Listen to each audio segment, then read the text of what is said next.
नमस्कार। आज हमारे पास कुछ बहुत ही दिलचस्प सामग्री है जिस पर हम थोड़ी गहराई से बात करेंगे। हाँ बिल्कुल। एक स्रोत ये बताता है कि हमारा दिमाग दुनिया को समझने के लिए उसके छोटे पैमाने के मॉडल कैसे बनाता है। हम्म।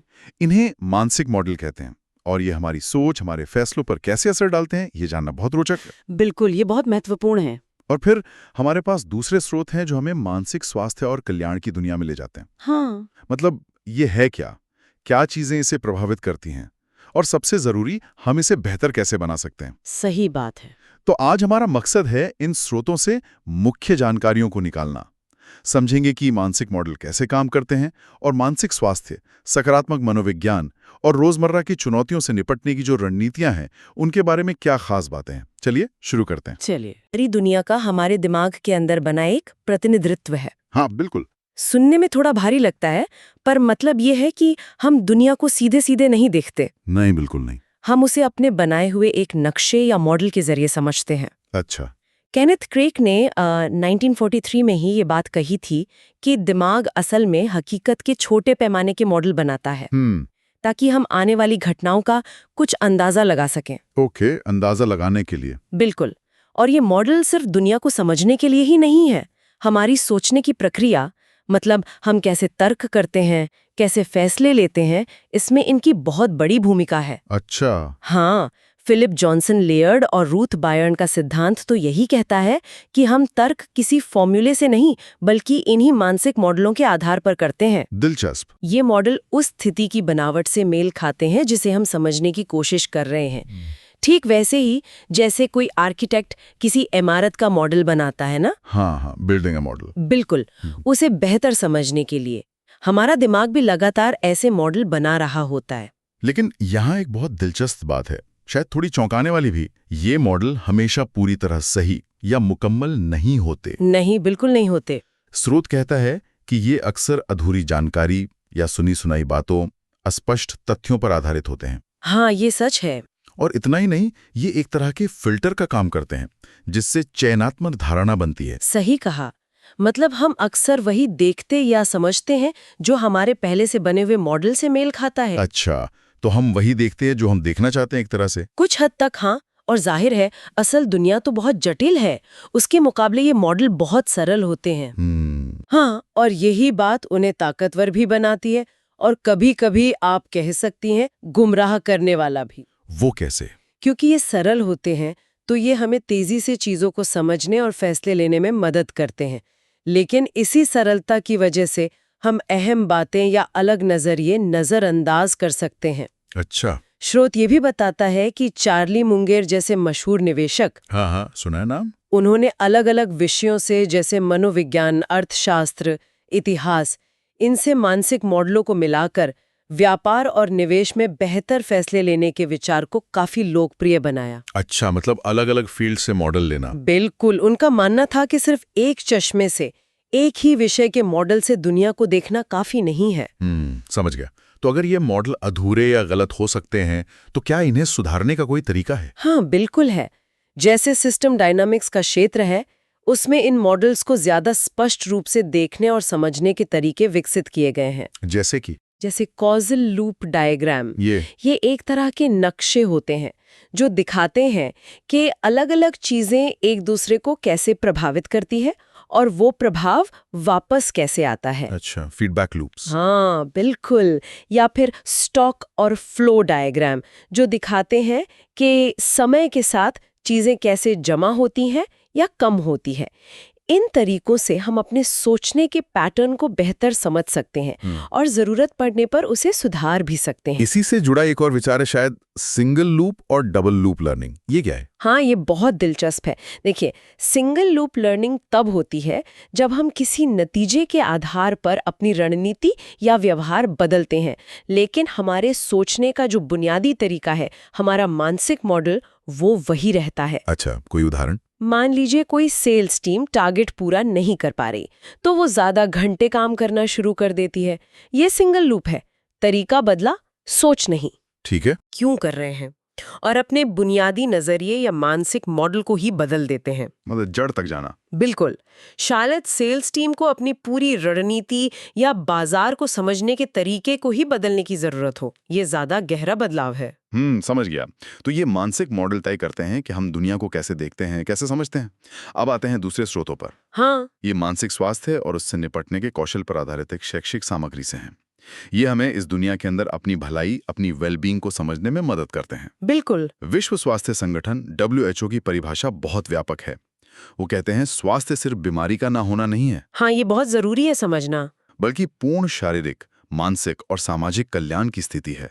मतलब सिर्फ ठीक होने से कहीं ज्यादा। बिल्कुल। और स्रोत मानसिक स्वास्थ्य की कई और परिभाषाएं भी देता है जो इसी बात पर जोर देती हैं। अच्छा। जैसे कार्ल मेनिंगर कहते हैं कि ये अपने माहौल और दूसरे लोगों के साथ सबसे ज्यादा असरदार और खुशी के साथ तालमेल बिठाने की क्षमता है। ठीक है। और कुपुस्वामी इसे रोजमर्रा की जिंदगी में अपनी भावनाओं, इच्छाओं, महत्वाकांक्षाओं और आदर्शों के बीच संतुलन बनाए रखने की काबिलियत के तौर पर देखते हैं। तो बार बार यही बात सामने आ रही कि ये सिर्फ किसी मानसिक बीमारी का न होना नहीं है, ये एक सकारात्मक, एक एक्टिव अवस्था है। अच्छा, तो अगर ये एक सकारात्मक स्थिति है, तो एक मानसिक रूप से स्वस्थ व्यक्ति की क्या खासियतें होती हैं?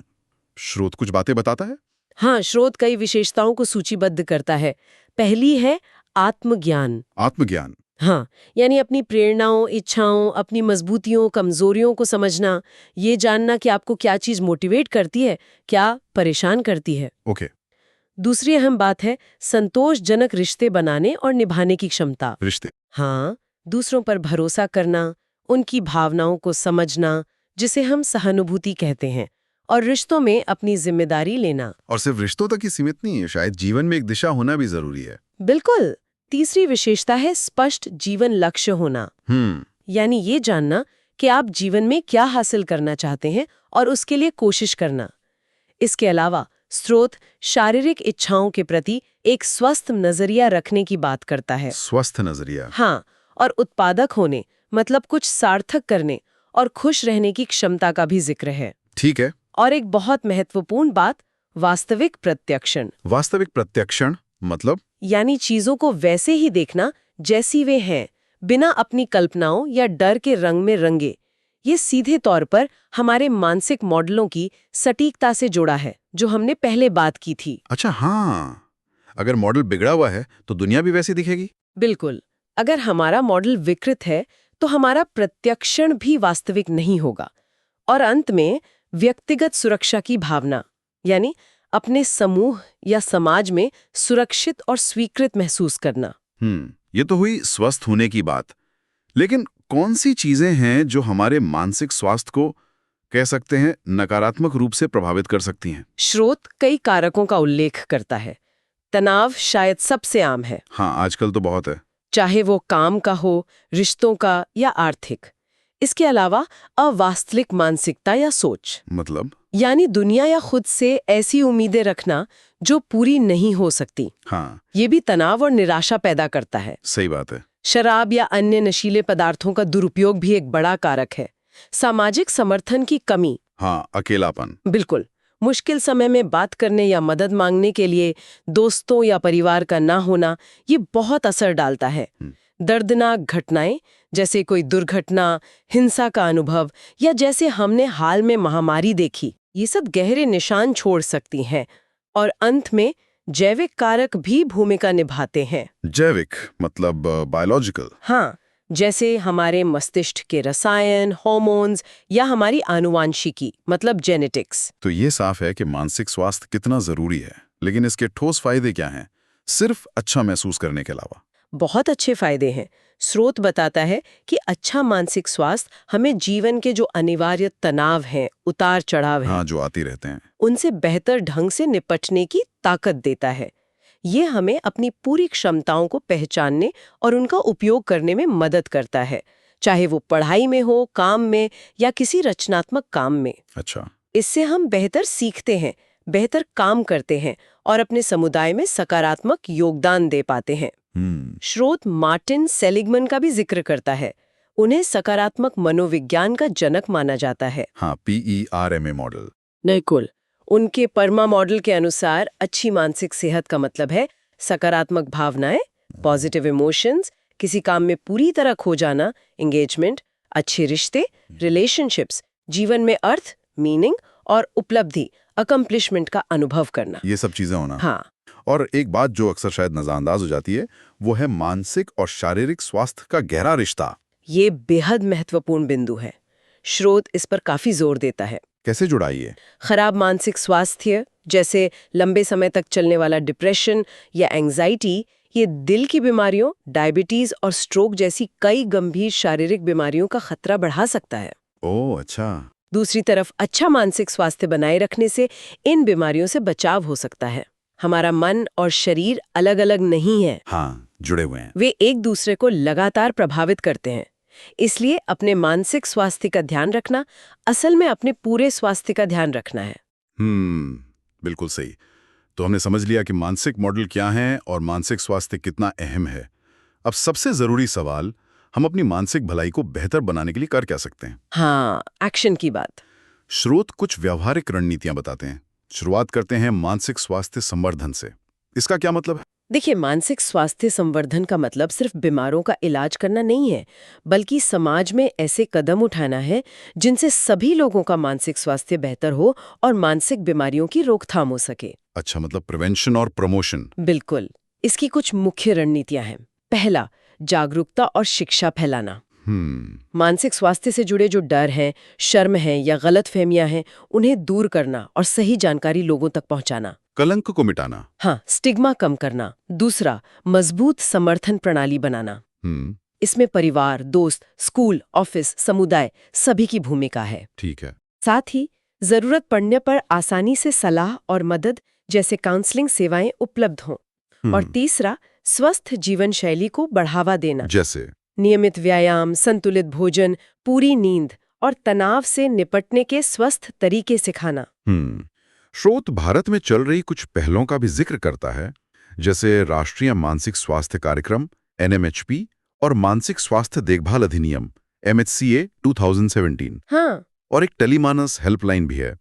लगता है इन सब का मकसद देखभाल को ज्यादा सुलभ बनाना है। हाँ, ये सब प्रयास इसी दिशा में है कि मानसिक स्वास्थ्य देखभाल तक लोगों की पहुंच बढ़े और वो बिना झिझक मदद ले सकें। अच्छा। एक और बहुत महत्वपूर्ण पहलू जिस पर स्रोत ध्यान दिलाता है, वो है सकारात्मक परवरिश, पॉजिटिव पेरेंटिंग। हाँ, परिवार को एक सिस्टम की तरह देखा गया है जहां हर सदस्य का व्यवहार दूसरों को प्रभावित करता है। ये तो है। परवरिश के अलग अलग तरीकों की भी बात है इसमें। हाँ, स्रोत संक्षेप में विभिन्न परवरिश शैलियों यानी पेरेंटिंग स्टाइल्स का जिक्र करता है, जैसे सत्तावादी जो बहुत सख्त होते हैं, हाँ। आधिकारिक जो नियम समझाने के साथ प्यार भी जताते हैं, अनुमेय जो ज्यादा छूट देते हैं, और असंबद्ध जो ज्यादा ध्यान नहीं देते। तो कौन सा सबसे अच्छा है? स्रोत आधिकारिक शैली को सबसे प्रभावी मानता है और कुछ कारगर रणनीतियों पर जोर देता है। क्या है वो रणनीतियां? जैसे बच्चों के अच्छे व्यवहार पर ध्यान देना और उसकी तारीफ करना, जिसे कहते हैं कैच किड्स बीइंग गुड। अच्छा। स्पष्ट और लगातार नियम बनाना, लेकिन उनके पीछे का कारण भी समझाना। खुद एक अच्छा रोल मॉडल बनना, क्योंकि बच्चे देखकर सीखते हैं। हाँ, ये तो है। बच्चों के साथ खुलकर बात करना और उनकी सुनना, अपनी उम्मीदों में लचीलापन रखना, और सबसे बढ़कर बच्चों को ये महसूस कराना कि आपका प्यार उनके व्यवहार पर निर्भर नहीं करता, वो बिना शर्त है। साथ हम वयस्कों के लिए भी अपनी भावनाओं को संभालना एक बड़ी चुनौती हो सकती है। बिल्कुल। यहाँ भावनात्मक विनियमन यानी इमोशनल रेगुलेशन का जिक्र आता है। हाँ, बिल्कुल। भावनात्मक विनियमन का मतलब है अपनी भावनाओं को, खासकर जो तीव्र भावनाएं हैं, उनको पहचानना, समझना और उन्हें स्वस्थ तरीके से प्रबंधित करना। ठीक है। स्रोत दो तरह की रणनीतियों की बात करता है। एक जो भावना के पूरी तरह हावी होने से पहले काम करती है। अच्छा, पहले रोक लेना। हाँ, कुछ हद तक इन्हें पूर्व प्रभावित कहते हैं। और दूसरी जो भावना पैदा होने के बाद उस पर प्रतिक्रिया देने में मदद करती है, यानी प्रतिक्रिया प्रभावित। और इसके लिए कुछ व्यवहारिक तकनीकें भी बताई गई हैं। हाँ, कई उपयोगी तकनीकें हैं। पहली है सचेतन यानी माइंडफुलनेस। माइंडफुलनेस, हाँ, काफी सुना है इसके बारे में। पर ध्यान देना। Mindful breathing. हाँ, ये अपने शरीर की संवेदनाओं को महसूस करना, जिसे बॉडी स्कैन कहते हैं। स्रोत में एक तस्वीर भी है जो सचेतन को ध्यान, श्वास, संतुलन, तनाव में कमी, जागरूकता और शरीर आत्मा के जुड़ाव से जोड़ती है। और दूसरी तकनीक है गहरी सांस लेना, डीप ब्रीथिंग। अच्छा, धीरे धीरे सांस लेना। हाँ, जब हम धीरे धीरे और गहरी सांस लेते हैं तो ये हमारे शरीर की शांत करने वाली प्रतिक्रिया यानी पैरासिम्पैथेटिक नर्वस सिस्टम को सक्रिय करता है।